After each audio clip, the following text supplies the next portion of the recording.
We begin this morning with updates on the immigration raid on a South Korean factory in the U.S. state of Georgia.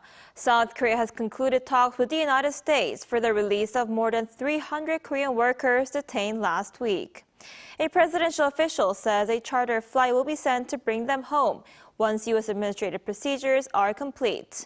Our Park Hyo-been starts us off. U.S. President Donald Trump said Sunday local time that he would look into the immigration raid on a Hyundai plant in Georgia, while emphasizing that ties with South Korea are great.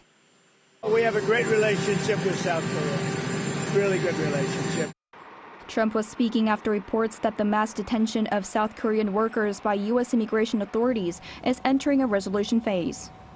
According to the presidential office on Sunday, negotiations for the release of more than 300 detained South Korean workers have been concluded. But it added that U.S. administrative procedures remain in place.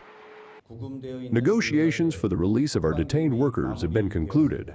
Only administrative procedures remain, and once those are finalized, a chartered flight will depart to bring our people home.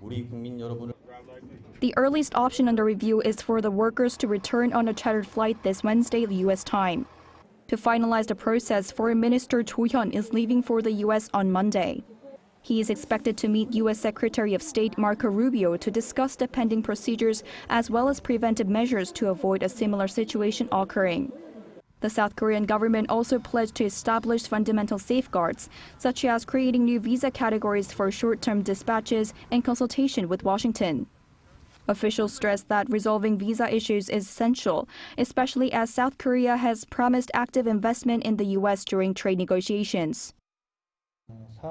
Even if this case is resolved quickly, the government and ruling party will do our utmost to establish fundamental measures to ensure that similar incidents do not recur. Meanwhile, Washington has warned of tougher enforcement of immigration rules. Tom Homan, the White House border security chief under the Trump administration, told CNN that more large-scale raids and arrests should be expected at work sites, including those run by foreign companies like Hyundai and LG Energy Solution. Last Friday, U.S. immigration authorities said a total of 475 individuals, including around 300 Koreans, were arrested in the ICE raid.